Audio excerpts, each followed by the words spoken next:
నేనున్నటువంటి ప్రార్థనా మందిరాల్లో కొన్ని చోట్ల కొంతమంది ఆ ఊరు వాళ్ళు వచ్చి, ఏమండి ఇక్కడ ఆదివారమే కదా ప్రార్థన చేసుకుంటారు మీరు, మిగతా అప్పుడు ఖాళీగా ఉంటుంది కదా, మేము స్కూల్ పెట్టుకుంటాము, ఇంత ఇస్తాము, మీకు ఫైనాన్షియల్గా సపోర్ట్ ఉంటుంది అని కూడా బ్రతిలాడిన సంభవాలు ఉన్నాయి.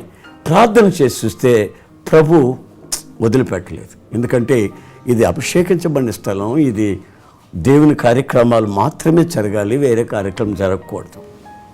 ఈవెన్ డ్రామాలు వేయడం కూడా ఆయన అంగీకరించలేదు. అందుకని అవి కూడా మేము అవాయిడ్ చేసాం.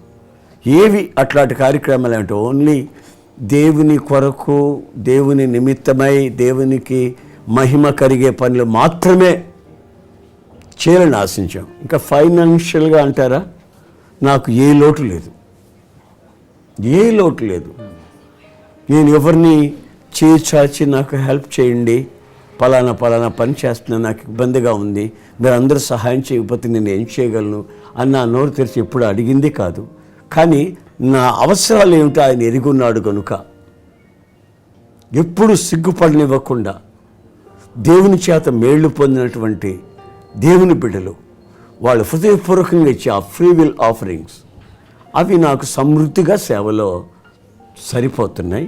ఎప్పుడు ఎక్కడ లోటు వచ్చినట్టు, నేను అవమానాలు పాలైనట్టు, అప్పులు పాలైనట్టు నాకు గత 42 సంవత్సరాలుగా నాకు తెలియదు. దేవుడే దీనికి సాక్షి. దేవుని యొక్క సన్నిధిలో ఆర్థికపరమైనటువంటి సమస్య నాకు ఎప్పుడూ వచ్చినట్టు గుర్తులేదు. నేను ఊహించిన దానికంటే మందిరాలు కట్టడంలో కానీ, ఏర్పాటు చేయడంలో కానీ గొప్పగా వస్తున్నాయి.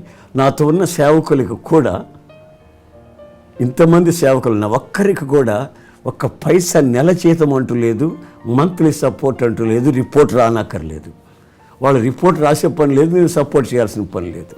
ఎందుకంటే సెల్ఫ్ సపోర్టింగ్ చర్చెస్, ప్రతి చోట సంఘాలు స్థాపించడం, ఆ సంఘాలు ఆ సేవకుడిని పోషించడం, ఘనంగా చూసుకోవటం, దాని ద్వారా అనేక సంఘాలు సిద్ధపరచబడటం, ఇది ప్రభువు పౌలు ద్వారా బయలుపరిచినటువంటి ఆ చర్చ్ అడ్మినిస్ట్రేషన్, సంఘ పరిపాలన విధానాలు, అవన్నీ ప్రభు నాకు చూపించినవి, బైబిల్ నేను చదివినవి, దాన్ని అలాగే చేయాలని ఆశించాను.